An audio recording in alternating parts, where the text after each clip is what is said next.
good as we can and do everything as good as we can to get victories and results, but and also be as transparent and as truthful as possible with you guys, with the media, because you guys are basically portray us to the public out there, sometimes good, sometimes bad, and sometimes rightly so.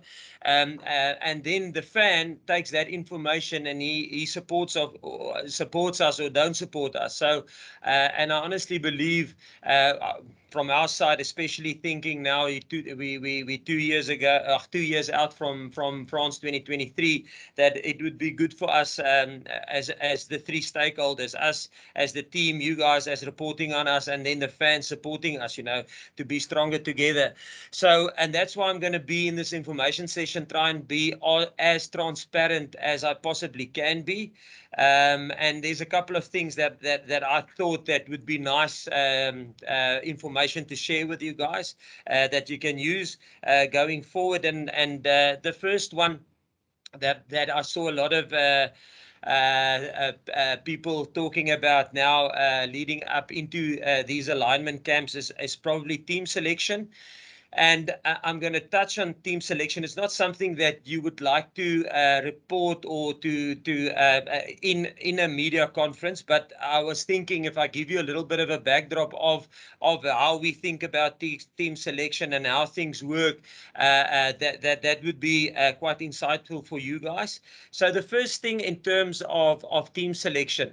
Uh, this is an alignment camp. There hasn't been a squad selected. There hasn't been a team selected as yet. A team selection will probably, or squad selection for the incoming Welsh Test series, will probably only happen at the back end of May.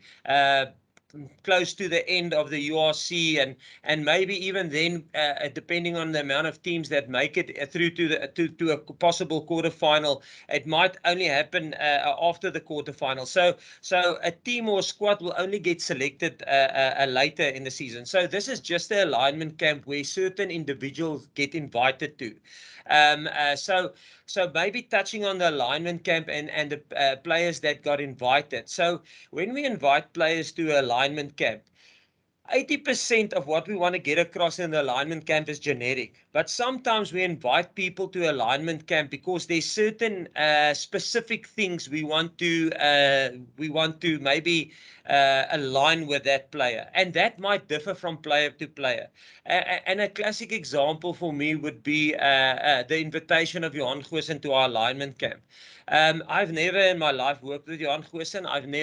I've had a couple of conversations with him, but never face to face. So one of the things that I would like to align myself with in this alignment camp with Johan Goosen is just to have a chat with him, just to kind of know the guy, to maybe pick up on his character, maybe know him a little bit better, try and find out if where he's currently at in terms of in his rugby career. Is the box something that he would aspire to? Does he still want to play in a World Cup and stuff like that? And I'm not saying that's the only reason why he's invited to the alignment camp.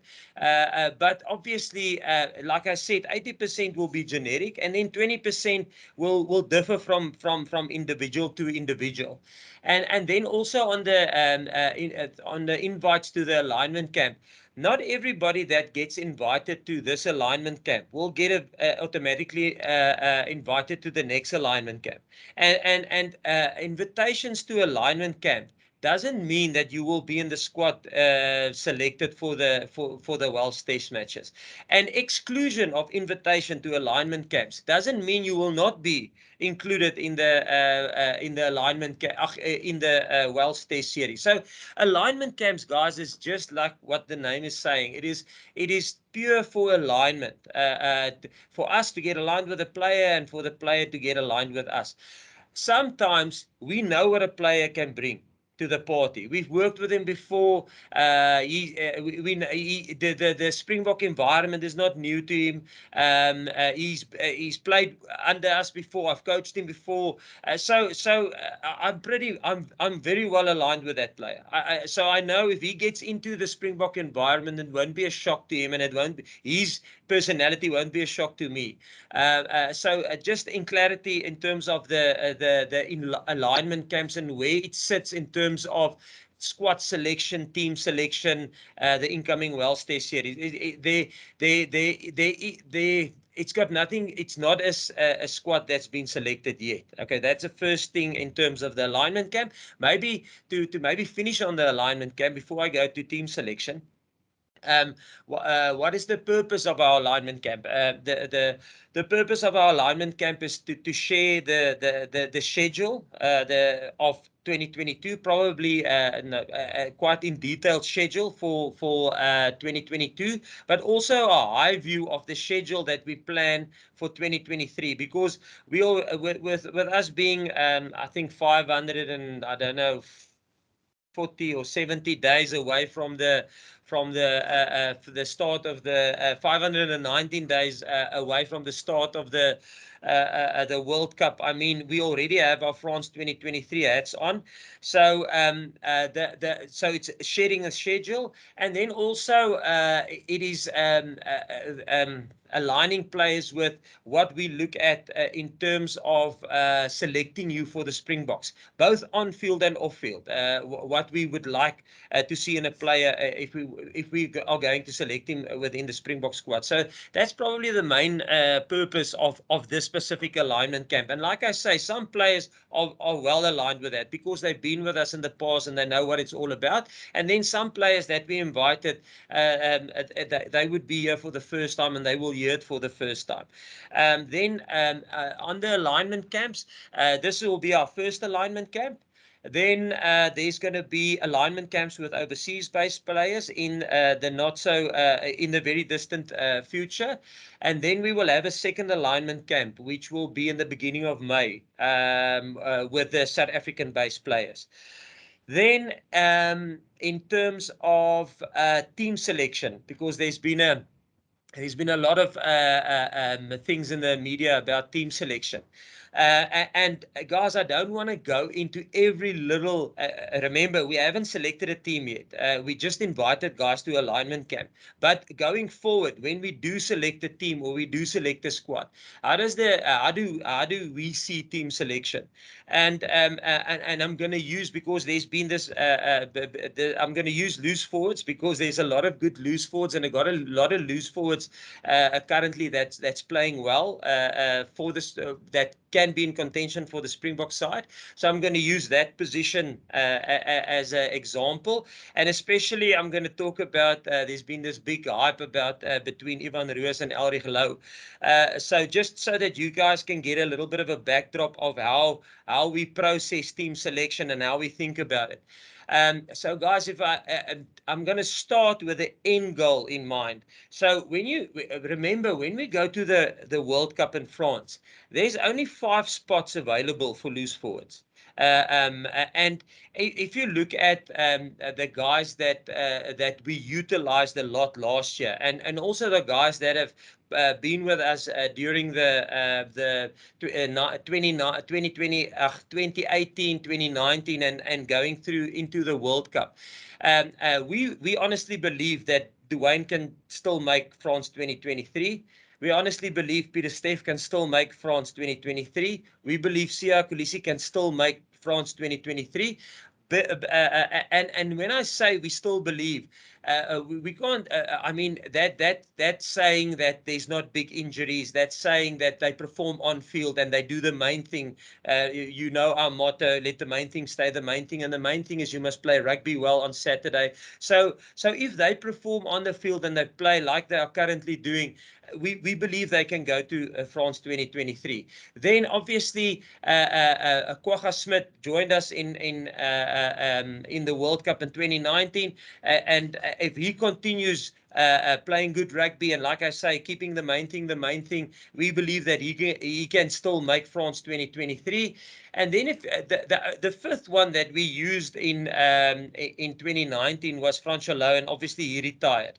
Then the other guys that we used, and bearing in mind, if you look at the age of those players, yes, Dwayne is 34, Sia's 30, I think Peter Steff is 29, and then Quagga is 26, so he's almost the youngster pushing the three older dogs there.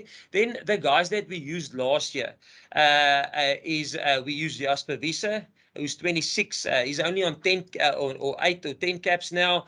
Then we used Marco van Staden. So if I name those players, that's 6 loose forwards that we predominantly used from 2018 into the British and Irish Lions series. Then what we had in our squad last year, due to the bigger squads that we had in terms of because of COVID. I mean, it's still the Priya brothers that were with us in the squad, but they only played 1 or 2 games with us last year. That takes us to 8 loose forwards. Then I'm not even mentioning Reinhard Alstedt, who was with us last year with the British and Irish Lions series, Jarno Augustus, who's playing good rugby abroad. So if I take those 8 players, the 8 loose forwards, and I don't even mention the other guys, and then I add Ivan Roos and I add Elrich Louw, who's now the 22-year-old guys who's pushing these older guys. That gives us a total of 10 loose forwards. And again, that's why I started. Remember, in a World Cup, there's only 5 spots available. And with us having our France 2023 hats on already, if you think now, there's 17 test matches until we go into the World Cup. Let's say we can organize a warm-up game, which they are working hard on, and is almost over the line. It might be 18 test matches. So guys, if we utilize those 10 loose forwards that I've mentioned now, and we decide, okay, listen, we're going to give only 4 test matches to Dwayne, Sia, Peter Steff, and let's say to Quagga. We're going to give them 4 test matches. Then we're going to take Jasper and Marco van Staden, and we're going to take the 2 De Pre brothers and give them 4 test matches. Then we're going to take Trokkie, and we're going to, or let's say we take Reinhard Alstedt and then Elrich Louw and Ivan Roos. We're going to give them 4 test matches. Then we won't be able to build into the World Cup. I mean, it will be impractical to build and to improve on the things that we do and try and do things better and build on your game plan and build continuity and build momentum. If you the 18 test matches that's available, you share it 4 test matches here, 4 test matches there, 4 test matches there. That's why when we look at team selection, yes, we are monitoring a lot of players, and because we know there might be injuries, there might be loss of form, but I hope that gives you a little bit of context. We're already thinking with our France 2023 hats on, and that's not saying that now, listen, there's not going to be opportunity for Ivan Roos. There's not going to be opportunity for Elrich Louw. There's not going to be opportunity for the next guy that plays good rugby next year. Because I'm going to take you back to a guy like Herschel Jantjies. Herschel Jantjies wasn't invited to one alignment camp, and he came straight into the mix because he performed and he delivered, and the product that we saw on the field was something that we could utilize in the Springbok side. A guy like Cheslin Colby. Cheslin wasn't invited to one alignment camp. Before we got him straight from Toulouse into the Springbok touring squad in 2018 that toured to Australia, and he went straight into onto the bench against New Zealand, and then he came on when Lucanio broke his arm. He played 60 or 70 minutes of that test match. So again, it doesn't shut the door on anybody. We are monitoring a lot of players, and when I say monitoring, we look at every single, we watch every game that they play, and we do an in-depth analysis on their performances. We look at every carry, every pass, every kick, every breakdown, clean out, and we track them. We got what we call roadmaps, your roadmap to become a Springbok, where we would rate that player after every game. We will comment after every game. And when we see see, okay, yes, this player is dropping a bit. His performance is dropping in a specific area. We will contact the player. We will, through his club, maybe get an intervention program, maybe share some drills and ideas with the club coaches and with the player to maybe work on certain things. So we continuously track all the players, or a very broad. I can't say all the players because there's a lot of them playing, but a broad spectrum of the players we are tracking. And so I hope that gives you a little bit more of an idea of team selection and how we think about team selection. If you think, Jasper, just on team selection, or how we construct our team, we would like to have older experienced players that is good enough to win your World Cup. Maybe our number one and number two, I don't even want to say number one and two, but two players that's good enough to walk into the team and that will be able to perform in a World Cup final. And then we like to have a younger guy that's pushing those older experienced guys. So a younger guy. But when I say a younger guy, that younger guy must also have enough experience. We don't necessarily. How can I let me think of my words now? We would like a guy to have more than 10 caps when he goes into, or 10, 15 caps when he goes into a World Cup, because I don't think you can expect a guy under 10 caps to perform in a World Cup final. He might perform, and listen to my words carefully. I'm not saying he will not perform. I think you can't expect performance of the guy. But when he's got 15, 20 caps, I mean, you can expect performance of the guy, because playing for the Boks, having gone through some 15, 20 test match experiences, you went through losing a little bit of momentum, then gaining confidence and momentum again. You've knocked a couple of balls in a big game. You've made some errors in terms of decision making, and you've worked through those things. So it's not to say, again, it's not to say that if you go into a World Cup with less than 10 caps, you won't perform. It's just I don't think you can expect performance. If the guy performs, it's, I won't say luck. It's just, listen, you can't expect it from him. I hope it makes sense, and you guys can fire questions away if I didn't touch on all your stuff. But like I said, guys, I don't want to go into all the detail. I think there's a lot of players that we can mention here. And on team selection, when a player is not invited into a squad or not selected into a squad that's going to participate against Wales, it's not that we say that player is not playing good rugby, but the players that we selected are playing maybe as good rugby, but just with more experience, or they're playing better rugby than the guy. And I think that's I'm not sure how much rugby of the overseas-based players you guys get to watch. I'm not sure if you can watch the Japan League, and I'm not sure how much. I mean, it's now easy with Europe. The Toulouse Ulster game was on last night, so you can see a Reinhard Alstead playing in that game. You can see a Dwayne Vermeulen playing in that game. But I'm not sure how much of the Premiership are available and regularly. But to give you guys confidence that we have access to every single game that gets played after every weekend. Not even, but within 3-4 hours, that game's available online to us. So, and we can go into depth into that game, and we do that. We do constant roadmaps on players and performance assessment on players weekly. Every week we go through their games. So that's on team selection. Then I'm going to touch a little bit on club or franchise visits, because that's something that we did now in the lead up before this alignment camp, and just to maybe share some light on club and franchise visits. Yes, we try and do that if it's possible and fits our program. And also, sometimes when we want to do a club visit, and when I say club, I mean abroad clubs, and when I knew franchises, it's the local franchises. Sometimes when it happened last year, and I'm not going to mention the club, but we wanted to do a club visit abroad to one of our players, and we asked if it would be possible for us to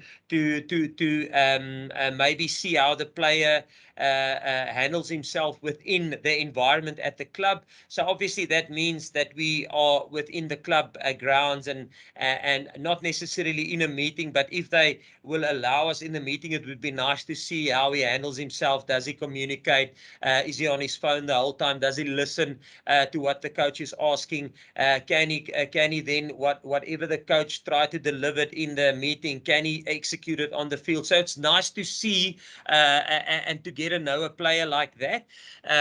But sometimes, like for instance, in this club, they said we're more than welcome to come and do a club visit with them. But they would like to come and visit us and spend the week with us on the end of year tour. And obviously, then those can I say that we're not aligned there. We're not going to open up our Springbok environment for overseas-based clubs just purely because we have to look after our IP. It's a national team. So and it's not then that the dialogue stop. It's just, listen, we thank you very much for that, but we yeah, our objectives are clashing. We prefer then not to come and visit your club, but can we have a conversation, maybe over a cup of coffee with you guys about the player, so we won't experience him inside the environment, but you guys can give us feedback, and then we sit down, we have a coffee with the coach, and we have a chat, and they give us feedback, and we try and answer our questions like that. Obviously, that doesn't necessarily, that's can I say, that's gold price. Platinum would have been allowed into the environment, but listen, it's not a train smash. So, and sometimes even with our franchise coaches, sometimes like for instance this year, we unfortunately we didn't get, as a group, as a coaching group, we couldn't get to the Stormers. I had some individual conversations with some of the coaches, but I haven't visited the franchise as a whole, and as a coaching group, we just couldn't get around our logistics to get there, and we didn't get to the Bulls, and with the Bulls, we had certain objectives that we wanted to achieve with the franchise visits, and obviously the Bulls had certain objectives that they wanted to tick off, and our objectives just didn't align, and then yeah, so we decided, listen, we will pick up and over conversations and talk to the coaches, and that's why we decided we didn't get around to get to the Bulls franchise limit and franchise visit, and in saying that, we also it's very time dependent. Sometimes we have steering committee meetings that we have to attend, or we have meetings with a portfolio committee of the parliament that we have to attend, and so sometimes things just fall on our plate that we have to attend, and that's quite important. So sometimes the schedule just doesn't allow for franchising clubs visits, but whenever a club asks us to get involved, or to come and have a visit, we will try and fit it in our schedule. If it works, it works. If it doesn't work, it doesn't work. But it's not it's not a train crash for us. Like I say, we've got quite good dialogue with the franchise coaches, and there's a good relationships currently with between us and the franchise coaches. And I think the nice thing also in terms of our planning, just to give you guys a little bit of a backdrop of how that works. Our planning, we started December and January. We did a full-on review of our 2021 season in all our performance areas. Then after the review, obviously, we plotted our plan for 2022 and almost a high view plan for 2023. Then after we've got our plans set up, we take those plans and we deliver it to our steering committee at SA Rugby to get a sign off there, and the sign-off there is obviously director of rugby gives a rugby sign-off. Then the financial guys must make sure that we within our budget in terms of the plans that we present to the steering committee. Once that gets signed off by the steering committee, then we take those plans and we present it to the CEOs and say, listen, this is what we are planning for 2022 leading into 2023. Then the CEOs will look at the plans, they will ask questions, they will give suggestions, and then once everybody is happy and it's signed off by the CEOs of the franchises, then we will take that plan to the franchise coaches or the regional coaches, and then they give input, and then sometimes they, because obviously we look at it from a national level and they look at it from a franchise level, and sometimes there's some great suggestions from the franchise coaches, which we then have to take back to our steering committee and say, listen, guys, there's a good suggestion from the franchises. I think we're going to alter our plan like this. Will it still fit into the budget? Rassie, as director of rugby, do you sign off on that? And then once that's signed off, obviously it goes back to the CEOs and back to the franchise coaches. So sometimes I got the idea at some stage that especially the media felt we were quiet.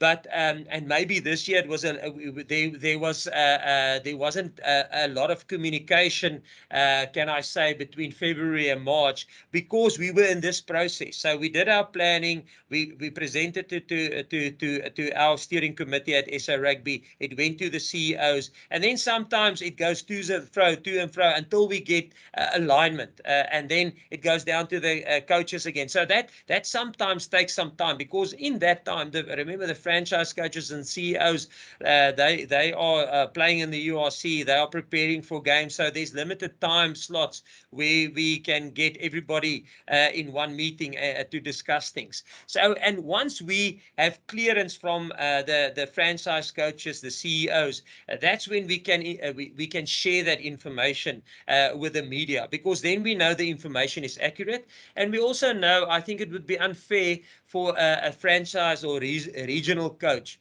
to almost hear the plans of the Springboks via media. I think they have the right to hear it first and to give input into those plans, because again, I'm going back to where I started, with the things stronger together.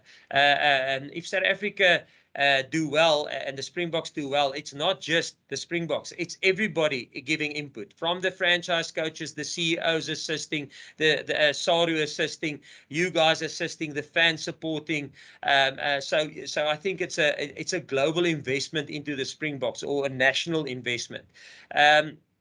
Then in terms of the other part of our planning, what are we doing currently at the Springboks?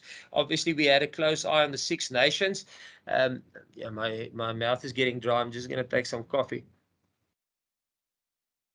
So obviously, we have a close eye on the Six Nations, because obviously we're playing Wales in 11 weeks time, and then if you look at our schedule, I think we've got quite a tough schedule in terms of Six Nations. We play we're going to play obviously France, and we're going to play Ireland, and we're going to play England, and then we're going to play Italy. And if you look at what Italy did to Wales in the last game against Six Nations, we've got quite a hectic schedule this year in 2022. I think when I went through it in preparation for the alignment camp and sharing it with the players, you're actually getting the information before the players. I think if you look at the current top 10 in world rankings, we own the only two teams who's ranked in the top 10, which we are not competing against in 2022, is Scotland and Japan. And then the only team that we do compete against outside of the top 10 will be Italy. And like I said, Italy showed to us what they can do in this last game against Wales. So yes, I think it's going to be a tough season for us. But like I would tell our players, I think that's exactly what you want. Before World Cup, you want to get tested by the best in the world, and surely if you look at our schedule, we will get tested by the best in the world, and we will have to find solutions during 2022, because I think if you look at our pool and you look at our World Cup schedule, I believe we're going to be in a knockout stage from game one, playing Scotland game 1, and then probably Spain, and then we'll go into Ireland game 3, and the fourth game hasn't been the qualification hasn't been settled yet. But I think we're going to go. It's going to be a proper knockout stage from game 1 in the World Cup. So that's why I think a schedule like we have currently for 2022 is good for us. It's going to put a lot of pressure on us, and we will have to find continuity under very trialing test matches and times. Then yeah, I think that's a mouthful. And I've probably been busy for 30 minutes. So hopefully that would give you guys a lot of information, and obviously that would have triggered some questions that we can move over to into the official media conference now, where you guys can ask questions, and I will answer it as open-minded, as truthful and as transparent as possible, but knowing that there is some confidentiality between coaches and players that one probably can't breach. So I'll be as open and transparent as possible. Thank you, Jacques. So, guys, yeah, I hope that, as Jacques said, provided some background on where the Bok planning is at this point, what's going to go on for the rest of the season. We're now going officially into the press conference section. So that was purely for background. What we quote from now on, please could you just quote the direct quotes, obviously, from what is being said now in the press conference. So as usual, just raise your hand, drop your hand once you've asked your question, and we will go on until 1 o'clock. So first question, Craig Ray. Thanks, Ina. Hi, Jacques. Hope you're well. Jacques, I'm not that interested in who's in the alignment camp and who isn't. I'm more interested in, you've kind of touched on it there, but what kind of work do you do? How effective are these camps? Because they're so short in a couple of days, in a month. But how much value do they add to you over the course of the season? No, yes, I think it adds a lot of value. Otherwise, obviously, Craig, I believe we wouldn't have wasted our time in this. And the value probably comes with the alignment. Like I said, some you would see in this group, there would be some injured players. So a guy like Salman Murat, a guy like so there's a couple of injured players that's here, just to maybe have a look at them, see where they are currently at injury-wise. Johan Goosen, where he's currently at, where his knees at, just to get a good projection from our medical side. So I think from a medical point of view, it's quite good for us, so that we can keep tabs on the players. And then, like I said, I mean, the nice thing for us is from an alignment camp point of view. Remember, we don't have pre-seasons like franchises have, where you can actually build your culture. I don't want to use the word culture, but where you can actually align the players over a period of time. So when we get together, it's literally a week before we play Wales, according to Regulation 9. So and then you want a player must understand how we operate, what we look at, how the week is structured, because our weeks maybe work a little bit different to the franchises weeks. We go, simple example, we go Monday, Tuesday, Wednesday, which is something that players must get used to, because they might go Monday, Tuesday, Thursday, and it might sound finicky, and what does that has to do with anything? But obviously having 3 big days in a row is a little bit different. So a focus on recovery and maybe then popping into our performance team that's here and say, listen, okay, how do you guys suggest we do it? Especially if you haven't been part of a team that has gone Monday, Tuesday, Wednesday before. Maybe you must do a little bit more effort in terms of your recovery modalities. So small little things like that. I think it's very useful. And obviously, when the player then comes into the environment, it's not that big a shock for him, So he kind of knows what it's going to look like. Yeah. Yeah, thanks. Brendan Nell.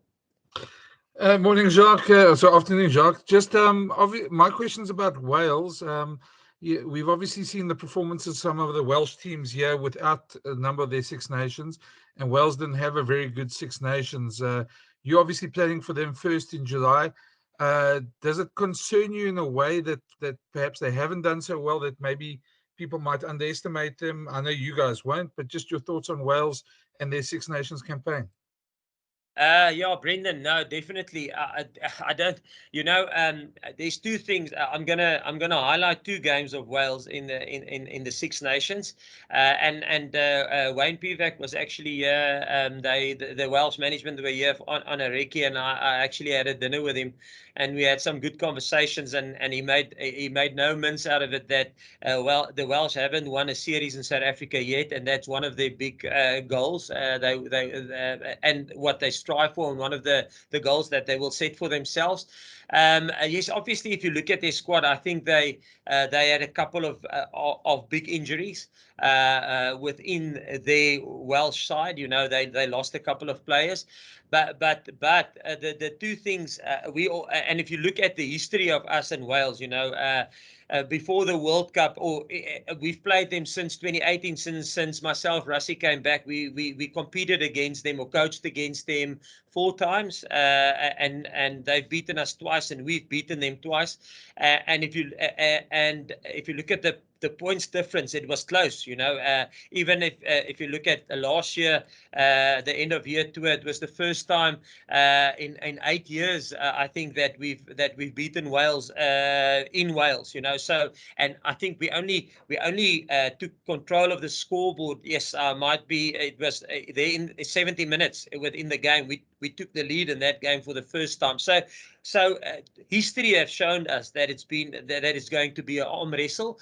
And then the two games I want to highlight of the Six Nations, just to almost or almost underline the toughness of Wales. They were against England. They were at Twickenham. They were 17-0 down with about 60 minutes gone in the game. And they lost that game 24-19, where they scored 3 tries in the last 20 minutes, and Dan Bigger missed the conversion. Otherwise, it would have been 24-21. So even though at 17-0, you might think, listen, we've got them under. This game is wrapped up. That's typical for me, Wales. Their mentality: they never die. They never go away. They will play until the end, and they will put you under pressure. That's the one game. And the other game is the game they played against France. France had a Grand Slam victory, and they are one of the informed teams, I would say, in World Rugby currently.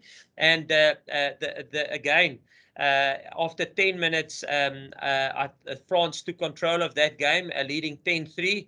Half time it was 10-9 for France, and then they ended up winning that game 13-9. So for the last 70 minutes, that quality side of France could only score 3 points. And that is the amplifies for me the Welsh spirit. They're a tough team. It will be a grind. And so, yeah, we must make sure that we get our ducks in a row for them. Ashfaq? Thanks, Zina. Hi, Jacques. Just 2 questions from me. Firstly, your fly situation, the injuries to Andre and Elton. I believe Andre came back this week or has come back, but Elton's still on the sidelines. Are you looking at them in terms of their readiness? I know it's still quite a while to the World Series, but only their readiness, but also backups to them. And then secondly, in terms of the Springbok game plan, I remember during the COVID times, you said because the Boks couldn't play in 2020, you couldn't really sort of grow the game in 2021. Is that going to be one of your goals in 2022, or are you satisfied with how you guys have been playing? Okay, yeah, on the first one, yes. No, it was quite a shock. At one stage I was saying, listen, guys, if we have to play a test match now, both of our our regular fly-offs, let me say regular fly-offs, are injured. Yes, Andre is playing for Montpellier.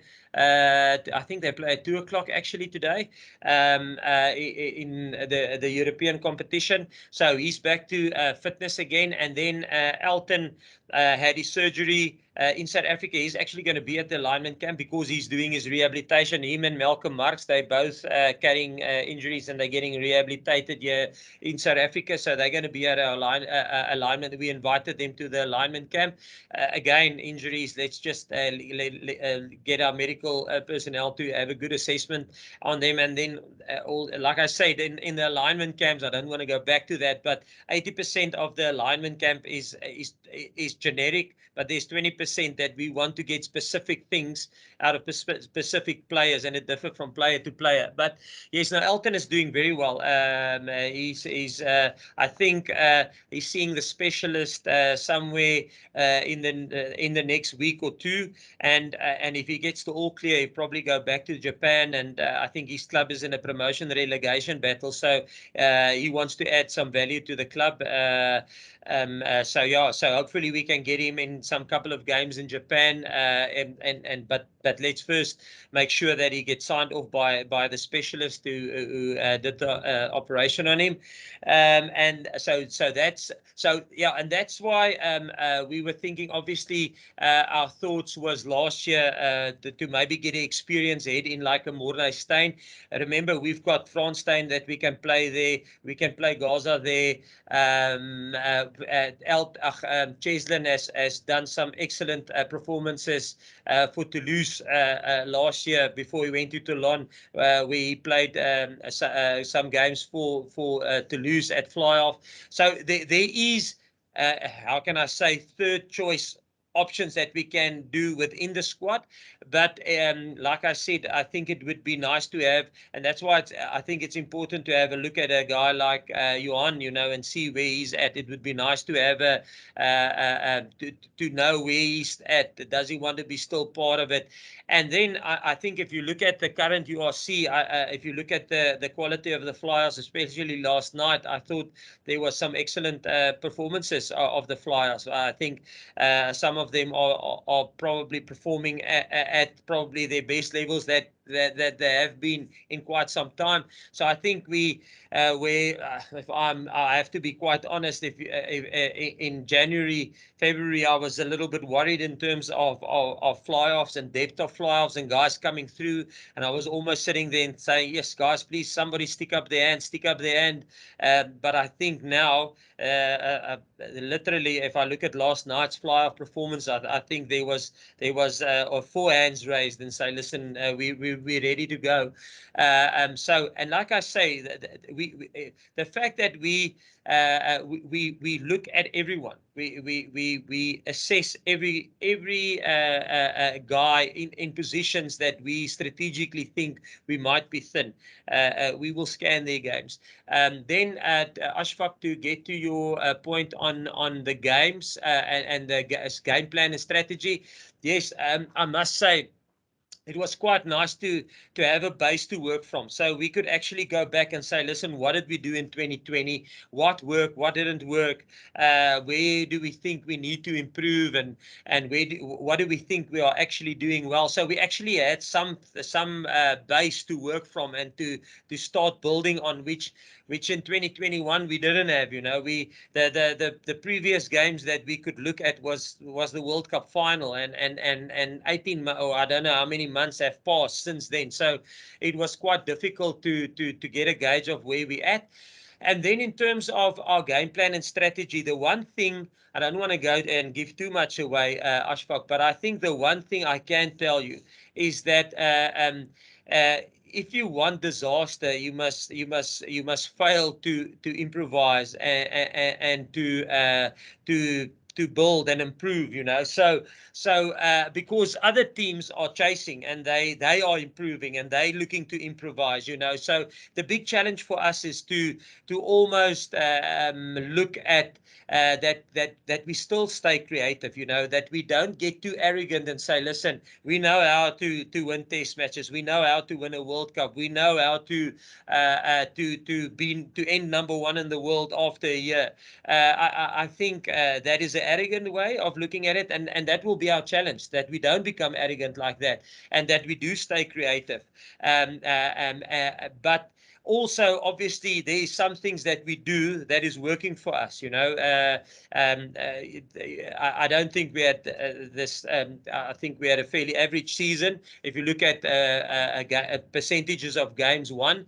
But I do think if you look at the conditions that we pulled up off some victories, I do think if you look at the British and Irish Lions with the amount of preparation that we had going into that series to pull off a victory there, I think the players performed exceptionally well. I think if you look at that victory we had against New Zealand after 16 weeks away from our families in biosecure bubbles, massive mental strains on the team, to pull off a victory at the back end of a biosecure environment for so long was exceptional. It was an unbelievable pull of the players, push of the players, to get that right. I think if you look at similar teams that is in the Southern Hemisphere, New Zealand and Australia, at the back end of their end of year tour, where they were now 12 weeks or 14 weeks in biosecure bubbles, it's tough. It's tough to stay positive, keep on pushing.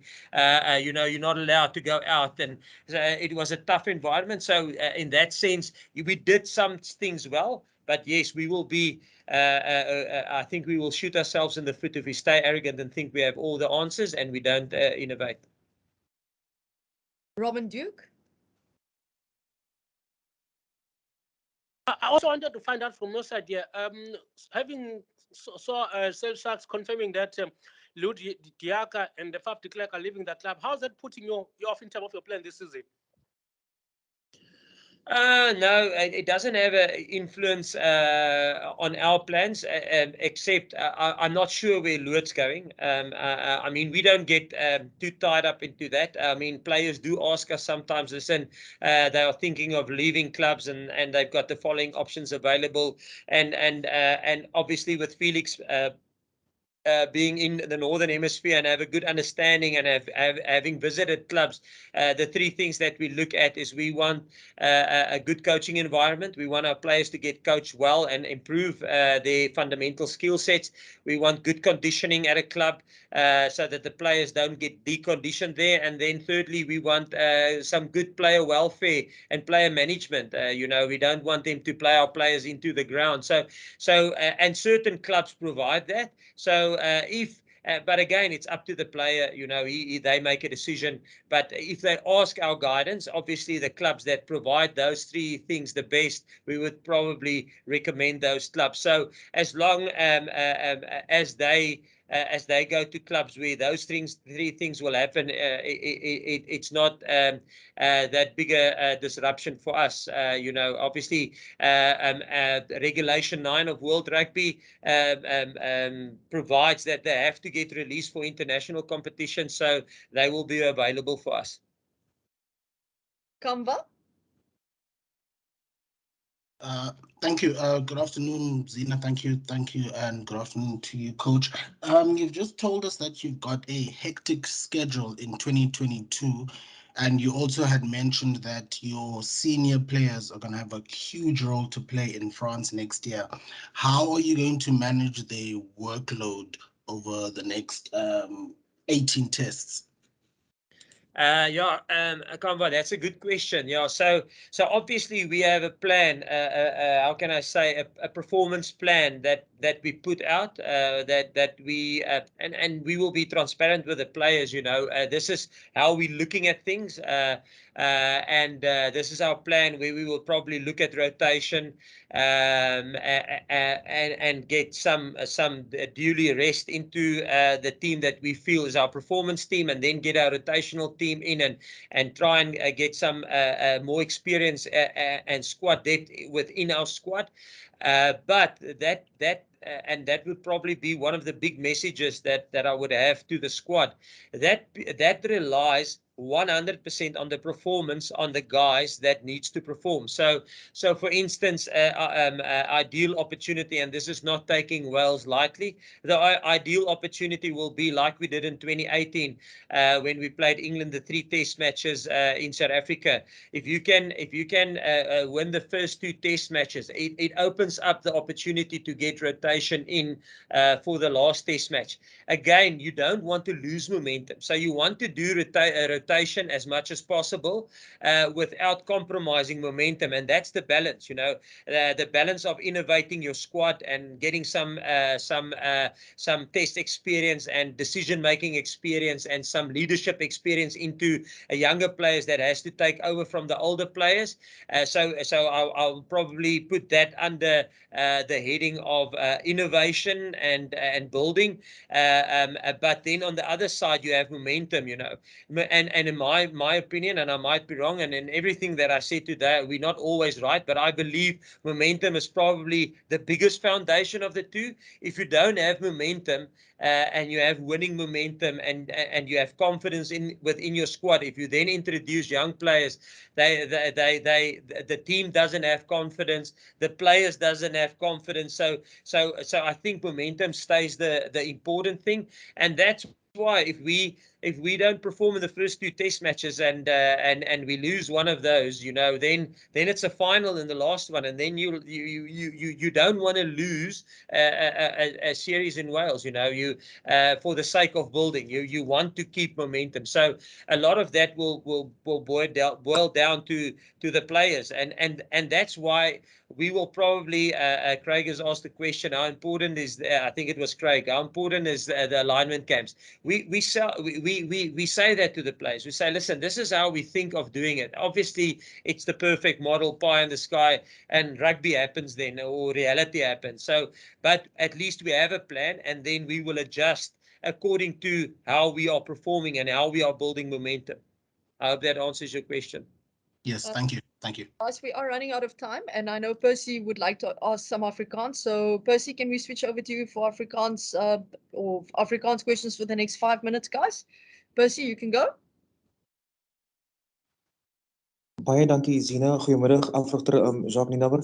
Jacques, kan ek net vra voor ek my aanvanklike vraag vra, wil net vra, kan jy vir ons sê hoeveel spelers, plaaslike spelers is genooi na hierdie kamp toe in Durban, plaaslike spelers, en of is dit enigstens belangrik vir julle om my name aan ons as die media of die publiek bekend te maak? En in die tweede deel van my vraag wil ek net weet, Jacques, jy het nou breedvoerig in Engels verduidelik, en ek wil glo my Engels is so sleg, jy het breedvoerig verduidelik die belangrikheid van hierdie kampe, hoe julle te werke gaan om spelers te kies, maar terselfdertyd sê jy, die deur is nog nie heeltemal toe vir enige spelers nie, maar in dieselfde asem sê jy ook, Jacques, dat as jy dink aan wêreldbeker of 'n afrigter, dan moet 'n speler minstens 10 tot 15 toetse agter die rug hê. Dit is geweldige druk op 'n speler om daai tipe mylpaal te behaal. Hoe gaan 'n jong aspirerende speler dan nog moontlik in 'n nasionale span kom dan? Ek gaan begin met daai vraag, Percy, en dit is ongelukkig, dit is die realiteit daarvan. Jy weet, hy gaan net daar kom as daar 'n besering is of as 'n speler nie goeie rugby speel nie. En weet jy, ek het nou die dag toe ek by 'n span was, toe sê ek vir hulle, weet jy, daar's maar 900. Ek kan nie hom presies onthou nie, maar ek dink daar's so 930 Springbokke in die geskiedenis van Springbok rugby. Dis ongelooflik moeilik om 'n Springbok te word. Dis regtig moeilik. Jy moet nie partykeer is jy in 'n era waar jy net uit ek dink nou vir slotte, jy weet, as jy kyk na Eben Etzebeth, as jy kyk na Lode Jager, RG is nou beseer, as jy kyk na Franco Moster, jy weet, dis goeie slotte wat nog in die hulle is nog in hulle, ek sal nie sê prille jeug nie, maar hulle is nog jonk man, hulle is hier by 30 jaar oud. So daar's nog rugby in hulle. Jy weet, dis moeilik. Jy moet maar jou kans afwag, Percy, en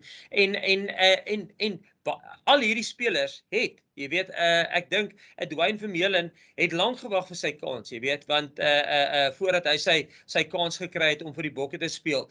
En dis daai kan ek maar sê daai hardship, ek weet nie nou wat die Afrikaanse woord nie, Percy, maar jy moet maar volhard, jy weet, en jy moet maar fight, en jy moet fight, en jy moet fight, want dit is ongelukkig wat dit is, dit is moeilik om 'n Springbok te word, jy weet, partykeer is jy gelukkig, en daar's beserings, of was ek sal nie sê hy's gelukkig nie, maar ek bedoel, Jasper het homself in 'n posisie gesit laas jaar, en net om hom as 'n voorbeeld te gebruik, jy weet, Dwayne Vermeulen, sou ek gesê het was ons eerste keuse, en toe Dwayne beseer geraak, toe die volgende ou waar ons na gekyk het was Kwagga, toe kry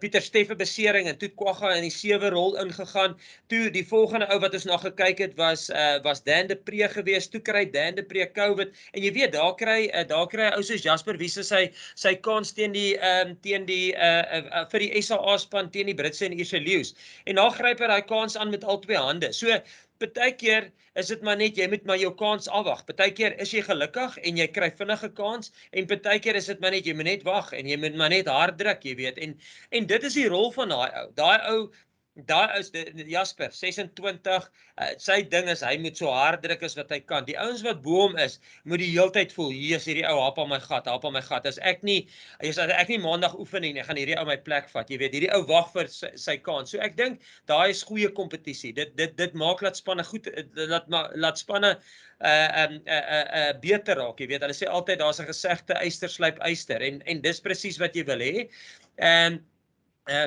jou eerste vraag, Percy, jammer, ek het hom gemis, ek het vergeet. Hoeveel spelers word na Durban toe genooi, plaaslike spelers, en gaan julle enigstens sy naam ons bekend maak?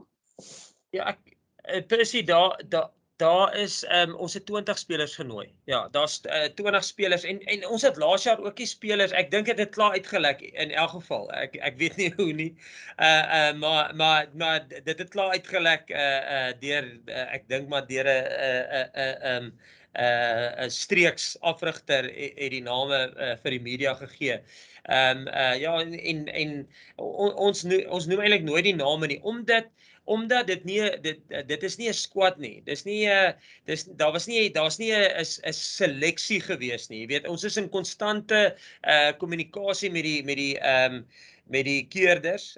Weekliks praat ek met die keerders, maar ons het nog nie 'n squad gekies nie, jy weet. Hierdie is net vir ons om bietjie belyn te raak met die spelers. Dis nie 'n squad nie. So ons gee nooit die name uit nie.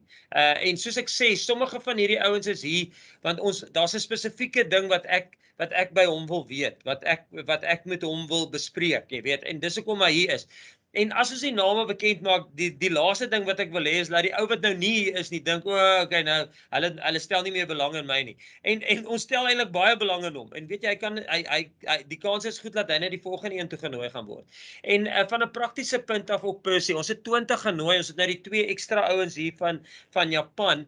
Want as jy dink, sê nou maar ek wil 'n 1-op-1 met 'n speler hê, dan voel ek so half 30 minute is 'n goeie tyd om deur sy game te gaan. Sy aanval, sy verdediging, sy afbreekpunt werk, sy werksvermoë van die bal af, en dan sy posisie spesifieke vaardighede, weet, as dit 'n scrum skakel is, sy aangee, as dit 'n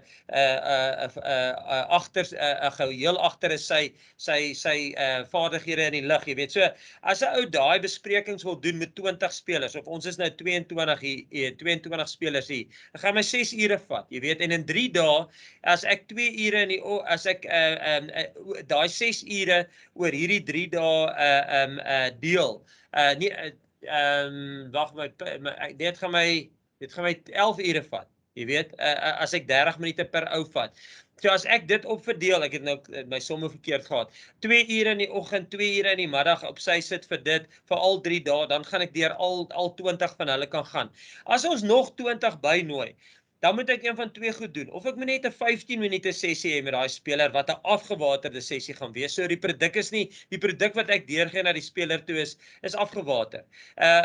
Of ou deel dit op in 'n groep, en weer eens, dis waar, hier is nie 'n squad wat gekies is nie. Hierdie is maar net spelers wat ons genooi het na 'n beleidingskamp om sekere boksies af te tik wat ons wil bereik. Cool. Thank you, Percy. Guys, thank you for joining our session. That concludes our proceedings for today. We'll be sending out a recording shortly, which you can then use as well. Thank you for joining us and have a lovely day. Dankie manne. Thank you. Yeah. Thanks, bye.